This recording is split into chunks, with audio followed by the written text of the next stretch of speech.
Idineklarang persona non grata sa Dumaguete City at naaresto ang isang Estonian vlogger dahil sa umunoy panghaharas niya sa ilang Pinoy. Arestado rin at napipintong ipa-deport ang Russian vlogger na nagbantang manghahawa umano sa Pilipinas ng HIV para lang sa kanyang content. Balitang hatid ni Ian Cruz. Let's spread HIV. Marami ang nabahala sa viral video ng Russian vlogger na ito kung saan nagbanta siyang magkakalat umano sa Pilipinas ng Human Immunodeficiency Virus o HIV. Dahil dito, inaresto at kinasuhan ng DILG ang vlogger na si Nikita Shekov. Nakikita nyo naman na hindi lang sabi niya ang pagkakalat niya ang kanyang sakit na HIV, minumura pa ang lahat ng Pilipino. Ayan ang nakakapikon. Isinailalim sa HIV test si Shekov. Negative po siya sa HIV, negative po sa lahat ng STD.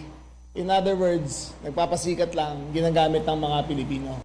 Sinampahan din siya ng deportation case ng Bureau of Immigration. Kung magkaroon po siya ng local case, aantayin po natin na matapos at magkaroon ng resolusyon yung local case na yon. Kung siya po ay hatulan ng korte ng pagkakakulong, we would have to wait po until ma-serve niya yung sentensya dito sa Pilipinas before po natin ma-implement yung deportation.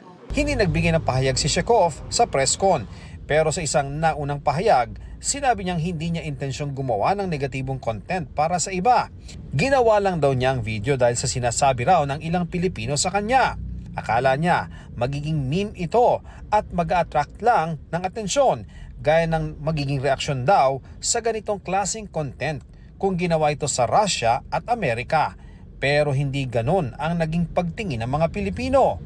Nire-respeto raw niya ang kultura ng mga Pinoy. Wala rin daw siyang HIV at wala rin daw siyang intensyong ikalat ito.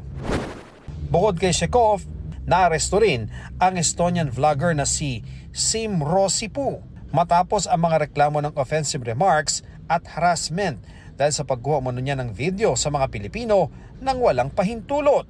Inineklara rin siyang persona non grata sa Dumaguete City, Negros Oriental. Guys, they look so monkish sometimes. Like so monkey face. Umiikot po siya sa Dumaguete at sabi niya at nagbablog siya. Sabi niya na lahat ng Pilipino ay Plano ng BI na ipa-deport ang Estonian vlogger na overstaying na umano ng ilang linggo sa Pilipinas. Dadalhin ng vlogger sa korte at maharap sa paglabag sa Anti-Photo and Video Voyeurism Act of 2009 at paglabag sa Anti-Cybercrime Law. I'm very sad. If somebody was offended, I'm very sorry about this. Maybe my understanding of the situation was wrong. Ian Cruz nagbabalita para sa GMA Integrated News.